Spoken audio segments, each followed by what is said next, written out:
Hello everyone and welcome to my CBS Soaps official channel. I hope everyone is having a wonderful day. Before we begin, please hit the subscribe button and give this video a thumbs up.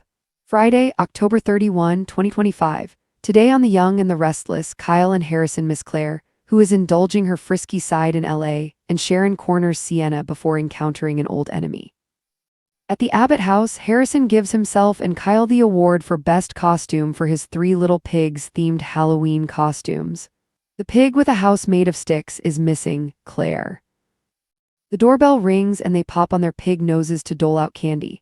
When Kyle comes inside to restock, he pauses to think about what else but Claire. Harrison appears to ask when she's coming home.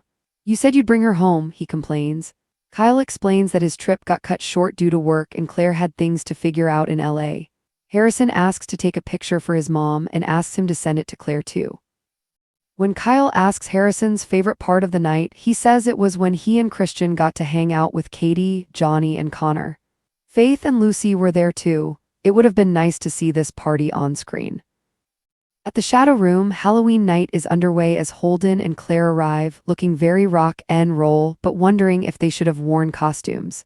He worries she doesn't want to be there, but she shrugs that she's fine. Noah is still unconscious, and she doesn't want to think about Kyle. "I'm here because I want to be here, with you," she assures. Claire orders 2 shots of vodka and tells Holden they're going hardcore tonight.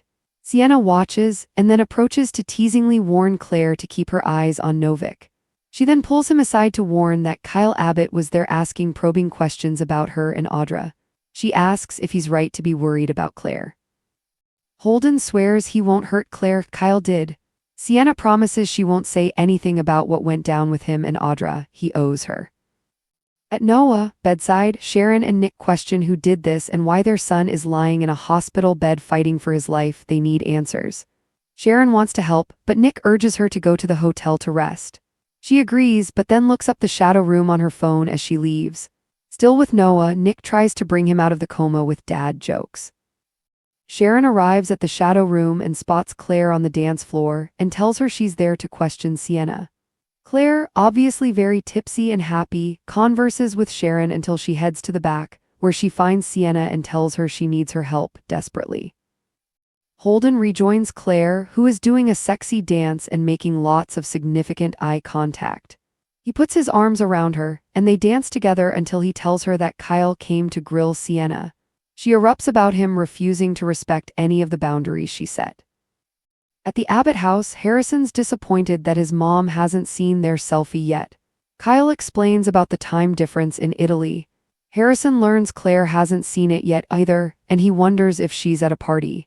The kid keeps talking about Claire incessantly until bedtime. At the Shadow Room, Claire rants to Holden about Kyle. Novik wonders if there's a part of her that wishes she was back in Genoa City with him instead of there with him.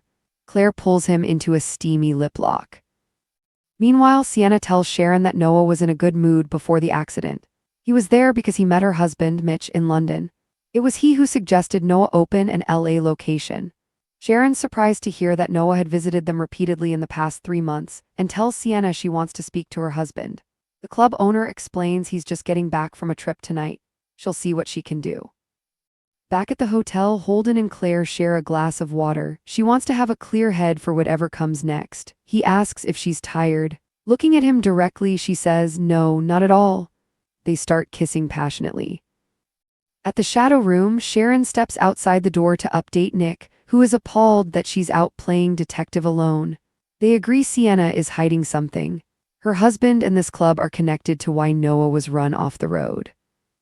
Having put Harrison to bed, Kyle goes back to obsessing about Claire and Holden. Pulling out his phone, he sees she still hasn't looked at their photo. In the hotel room in LA, Claire and Holden kiss and fling off their clothes. He pauses to ask, "Are you sure?" Tossing her shirt away, she asks, "Does this answer your question?" After that, it's on. They fall onto the bed together to have sex. Outside the Shadow Room, Sharon tells Nick over the phone that she's desperate to speak to Sienna's husband, Mitch. He's about to get back from a trip and she doesn't know if he'll show up or not. She promises to go back to the hotel if he's not there soon. Sharon disconnects from Nick and bumps into a man. When she looks up at his face while apologizing, she's horrified and gawps, "Oh my God, Matt Clark." Friday, October 31, 2025. The Young and the Restless, the Ghosts We Knew. Halloween descends on Genoa City with fog curling around Abbott Manor, the wind rattling the windows, and the scent of pumpkin spice wafting through the air. In the Abbott living room, orange and purple lights flicker as Harrison twirls in his little pig costume, laughing at his reflection in the mirror.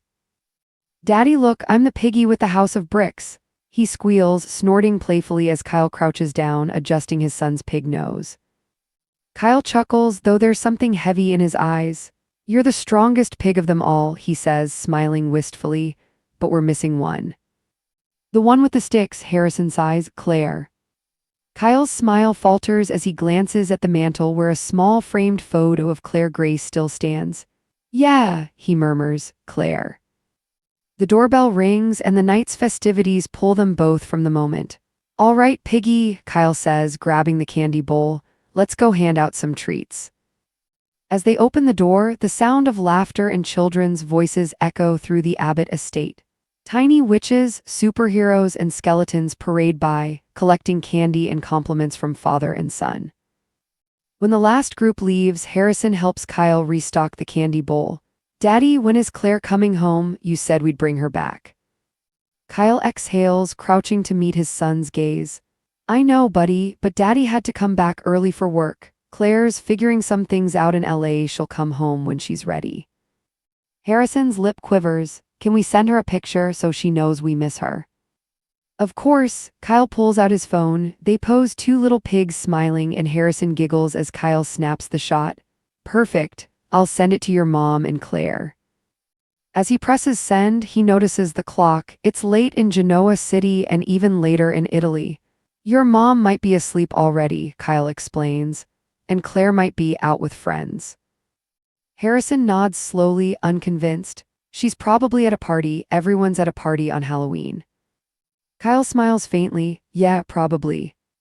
The shadow room is alive with pulsing beats, strobe lights, and a crowd dressed in every imaginable costume. Holden Novick and Claire step inside, both looking effortlessly cool, black leather, messy hair, and that rock and roll energy that seems to come so easily to him. Holden glances at her. "You sure you don't want to be somewhere else, somewhere quieter?" Claire tosses her hair and grabs his hand. "No, I'm exactly where I want to be, with you." Still, her eyes betray something deeper, a flicker of guilt, of longing, maybe even confusion. But the moment she catches sight of Sienna, standing by the bar in sequin silver, she squares her shoulders. "2 shots of vodka," Claire says sharply to the bartender. "We're going hardcore tonight." Holden grins, clinking his glass against hers. "To new beginnings." Sienna approaches them, her smirk faintly amused. "You two are quite the picture," she teases. "Careful, Claire, women who get too close to Novick tend to end up with headlines or heartbreak." Claire arches an eyebrow. "Good thing I don't scare easily." Sienna's expression tightens just slightly before she pulls Holden aside. "Kyle Abbott was here," she says under her breath, "asking questions about you, about Audra." Holden frowns. "What you tell him?" "That you and I go way back and that he has no idea what kind of game he's playing." Her voice drops lower. "He's not wrong to be worried about Claire, is he?" Holden's jaw tightens. "I'm not going to hurt her. Kyle did enough of that already." Sienna studies him a moment longer. "Fine, but remember, Novick, you owe me. I kept quiet about Audra and I expect you to return the favor." Holden nods grimly. "I will." Across the room, Claire throws back another shot, the vodka burning her throat but numbing her heart. Meanwhile, Sharon sits by Noah's bedside, her hand clutching his. Machines beep softly, keeping rhythm with her racing heart. Nick stands by the window, his expression grim. "Who did this?" Sharon whispers. "Who would hurt our son?" Nick sighs, rubbing the back of his neck. "We'll find out, but right now you need to rest." "I can't rest, Nick, not while he's like this." "Please," he insists gently. "Go back to the hotel, get a few hours of sleep." After a long pause, Sharon nods, rising slowly. As she walks out, she glances down at her phone, at a text from Ray's old detective contact in LA, the shadow room. Check there. Her heart pounds. Instead of heading to her hotel, Sharon taps the address into her GPS. The crowd has thickened, the lights darker, the music louder. Claire sways to the rhythm, spinning in Holden's arms. Her laughter is wild, free, but her eyes glisten with something unspoken. Holden leans close. You sure you're okay? She tilts her head. I'm fine. I'm not thinking about Kyle, not about Genoa City, not about anything except right now. Her lips meet his in a fierce, impulsive kiss. Holden deepens it, his hands sliding around her waist as the crowd blurs around them. Just as things heat up, Sharon steps inside the club. The strobe lights flash across her face, recognition dawns as she spots Claire on the dance floor, laughing in Holden's arms. Claire, Sharon murmurs in disbelief. Claire notices her and, drunk and carefree, stumbles over. Sharon, what are you doing here? I'm here to talk to Sienna about Noah. Claire blinks, her expression sobering just slightly. Sienna, she's in the back. As Sharon heads toward the rear hallway, Claire turns back to Holden. Why is she here? She mutters, panic slipping through. Holden just shrugs, wrapping his arms around her again. Forget her, you deserve a night to forget. Sienna sits behind her desk when Sharon barges in. Mrs. Clark, Sharon says breathlessly, I need to talk to you, it's about my son. Sienna looks up, masking her surprise. Noah. You said he met your husband, that Mitch was helping him open a location here. But Noah, been here a lot lately, hasn't he? Sienna hesitates. Yes, he came by a few times. Mitch thought he was talented, he wanted to invest. Sharon narrows her eyes. So why didn't he tell me any of this?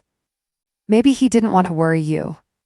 Or maybe someone didn't want me to know. Sharon's voice sharpens. Where is your husband, Sienna? He's flying back tonight, he'll be here soon, she replies smoothly. You can ask him yourself. Sharon's phone buzzes, Nick asking for an update. I'm here, she whispers. Sienna's hiding something, I can feel it. Then get out of there, Nick pleads. You shouldn't be doing this alone. I'll leave if nothing happens soon, Sharon promises. The house is quiet. Harrison's asleep upstairs and Kyle sits alone in the dimly lit living room staring at his phone. The selfie still shows delivered, not seen. He exhales sharply, scrolling through his old texts with Claire, messages full of love, arguments, apologies. He pauses on one where she wrote, Don't follow me, Kyle, I need to breathe. He whispers, Then why can't I stop? Outside, a gust of wind rattles the windows. For a brief moment, Kyle imagines her voice, distant, laughing, and feels an ache so deep it nearly doubles him over. Back at Holden's hotel, Claire sits cross-legged on the bed, sipping water. Her earlier haze is fading, replaced by a strange clarity. Do you ever wish things could just stop? She asks softly, like the noise, the guilt, the choices. Holden sits beside her, every day, but they never do. She turns to him, her eyes locked on his. Then maybe we shouldn't stop either. He hesitates, Are you sure? She leans in, tracing his jaw with her fingers. Does this answer your question? Their lips meet again, slower this time, deliberate, charged. Clothes fall away as the city lights flicker through the blinds. For a few moments, there's no past, no Kyle, no guilt, only the sound of their breathing and the echo of the storm beginning outside. Meanwhile, Sharon steps outside for air, phone pressed to her ear. Nick, she said her husband just landed, I'm waiting. Be careful, Nick warns, something about this isn't right. I know. Just then, someone bumps into her shoulder. Oh, I'm sorry, she says automatically, turning to look. Her voice catches in her throat. The man standing before her smirks, his eyes gleaming in the club's neon light. Matt, she whispers. He grins wider. Hello, Sharon, miss me. Her blood runs cold. Matt Clark, you're supposed to be dead. Funny thing about that, he says, stepping closer, I was. Back in Genoa City, Kyle's phone buzzes. He opens it expecting a message from Claire, but it's from Audra. You were right about Holden, call me now. He frowns, realizing the web is far darker than he thought. In Los Angeles, Claire stirs awake beside Holden, her phone lighting up with missed calls from Genoa City. Sharon's face flashes on the screen and the time reads 3:03 a.m. Outside the shadow room, Matt Clark's grin lingers as Sharon stares at him in shock. You can't be here, she breathes. Oh, I can, he replies, and I'm not the only ghost that's come back tonight. The wind howls, lightning flashes, and somewhere across the city, Sienna whispers into her phone, he's here, it started. Thanks for watching. If you like this video, so please don't forget to subscribe to my channel and don't miss any updates.